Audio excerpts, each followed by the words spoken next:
That's very seriously. Chess was 6 hours a day of my life, and I wanted another sport. I won't say luck again because we've had that conversation, but I want another sport where a teammate couldn't save me or that there was no probable chance that my opponent would have an unfair advantage like poker. So chess is one-on-one, and if you lose, somewhere along the line, you made a mistake. And fighting is exactly the same. And both of them are brutal. And in both of them, you're trying to crush your enemy as ruthlessly as possible. And I saw the mental similarity between the two. So I decided to start learning to fight.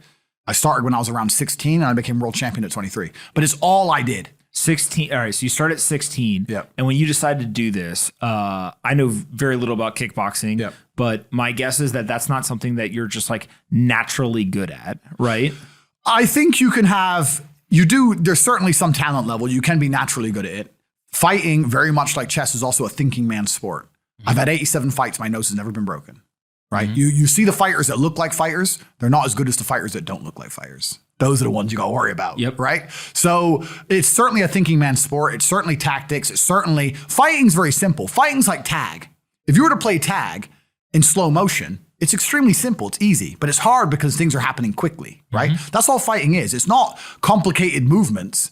They move their hand, you can see a gap, you hit them, or you slide, or you move to the side. It's just everything happens so fast. That's all it is. So, but the only difference with kickboxing is it's not just your hands, right? And kind of punching. There's this whole element of like hip mobility and flexibility and the ability to kick, right? And not only to kick somebody in the shin, but to be able to kick them in the head.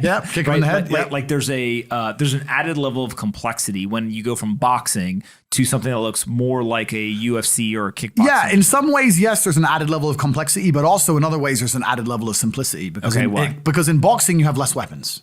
So you have less to worry about, but you have less to hurt him with. Mm-hmm. Whereas in kickboxing, you have more weapons. You have more to worry about, but you have more to hurt him with. So in some ways, like in boxing, it's harder to find a way to hurt him, even though you have less to worry about. Whereas in kickboxing or UFC, there's always a way to hurt him, right? So I wouldn't say one's necessarily harder than the other. I just chose kickboxing because it was the only gym I could run to. And my mother and father split up. And I loved my father with all my heart, but chess doesn't pay that much. And he loves booze and gambling and women. So he was broke.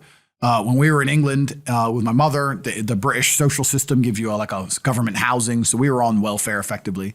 So she had no car. And I was going to school, and I was also working in a fish market. And I would carry boxes of ice, like 30 kilo boxes of ice from 7 a.m. till 6 p.m. every day for no money. So I needed a gym where I could run to.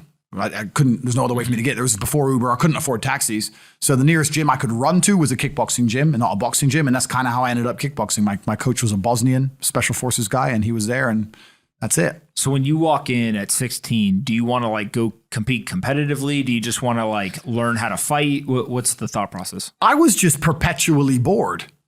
I think I really don't understand